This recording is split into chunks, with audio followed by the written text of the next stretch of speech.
Wow, grabe.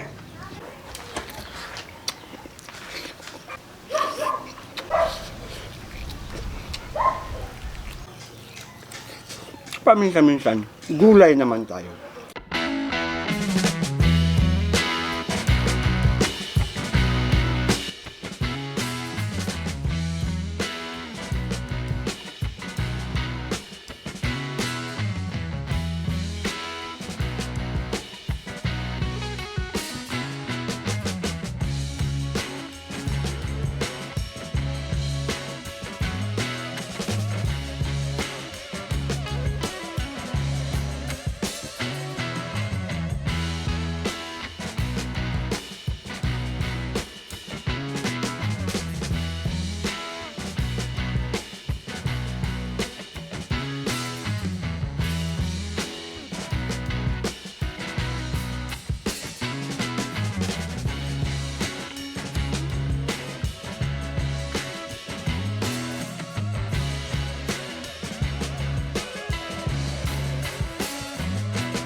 Tingnan na natin yung mga kagutom yung ating karne.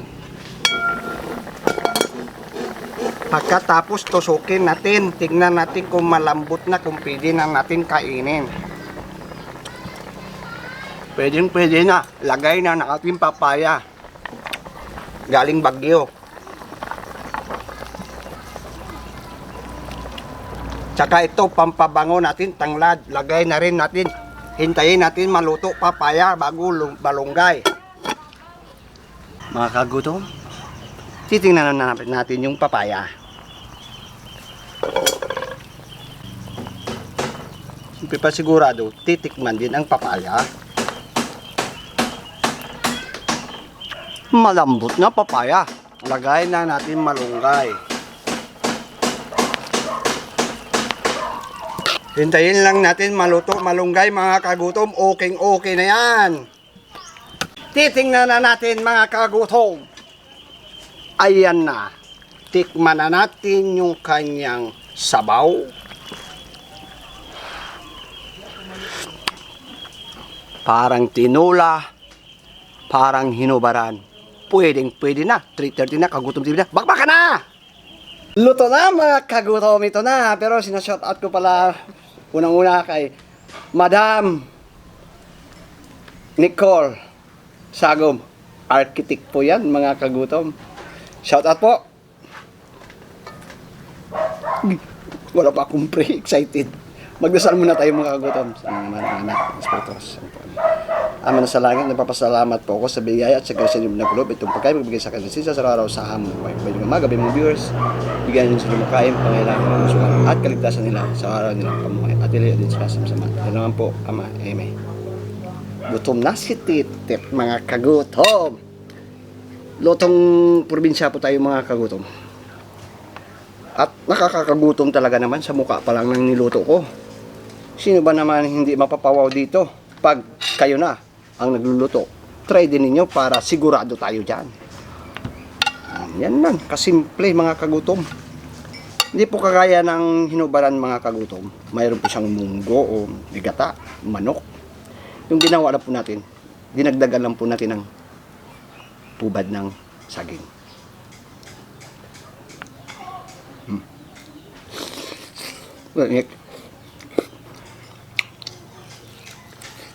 Paminsan-minsan, gulay naman tayo.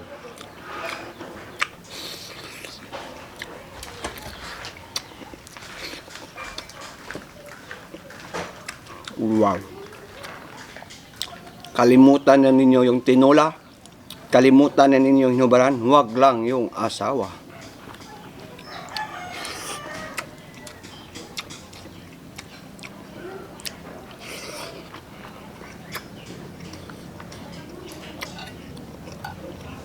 Naku. Yung maganda talaga dito, yung papaya at saka malunggay at saka nilagay natin yung tanglad. Yung nagbigay talaga ng aroma sa ating sabaw, mga kagutom. Iba talaga pag may gulay. Makulay ang buhay.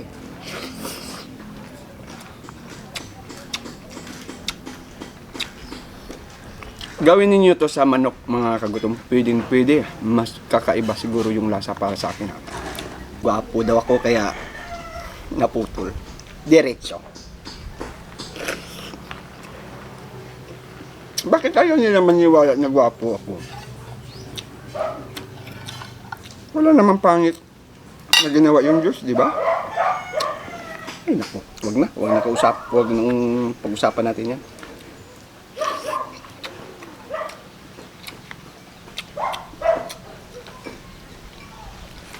Naku.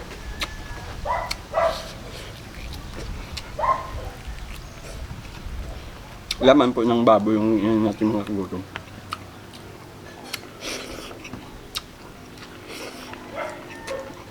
Masarap kumain.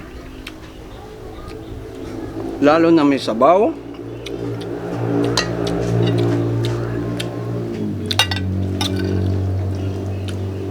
Kaya nga sabi ko yung lasa parang tinola at hinubaran.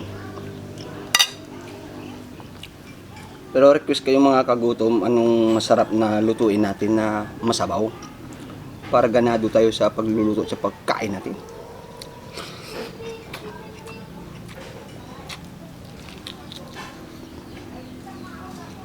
Kadami-dami na po natin na vlog, mga kagutom. Marami na po tayong na vlog.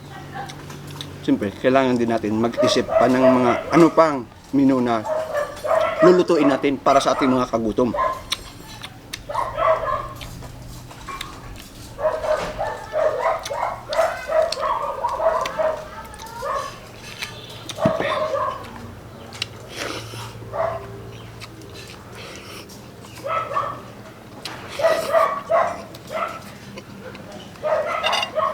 Naku.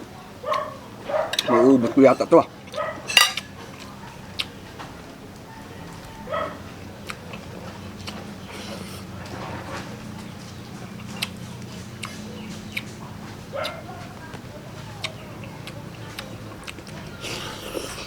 Wow.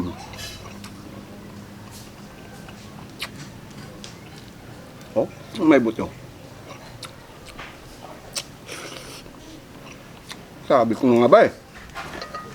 Napaparasa ko na naman dito eh.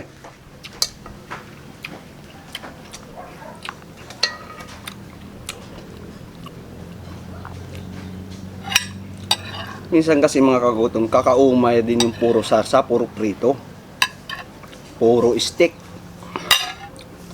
Kailangan din natin gulay, sabaw sa ating katawan.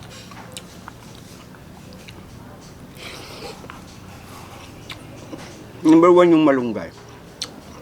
Maraming benefits yung makukuha natin sa malunggay. Sa papaya. Yung tanglad. May benepisyo din yung tanglad.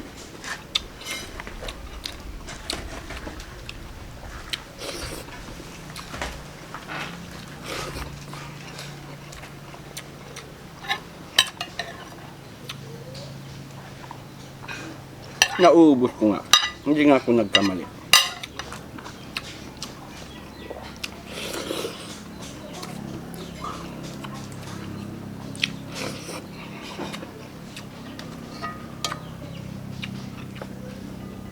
Pero marami ito, mga kagutom, niluto natin. Hindi ko na lahat nilagay dito ba. Sobra-sobra naman, hindi din natin maubos.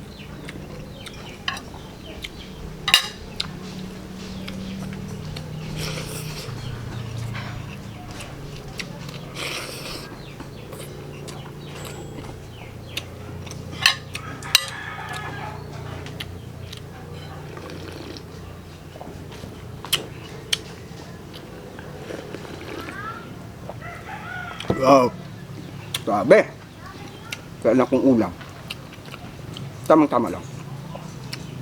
Maganda din yung luya. May benefits ka rin makukuha. Tanggal hangin-hangin.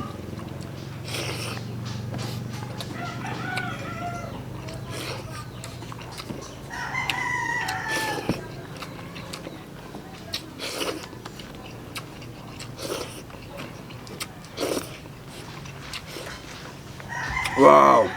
Perfect.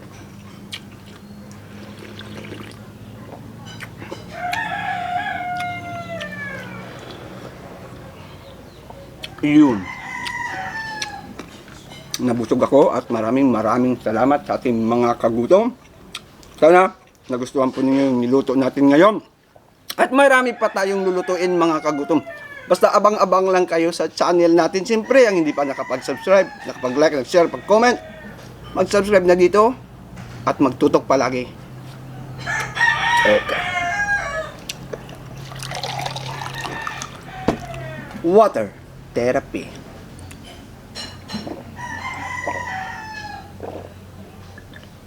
Okay. Suave.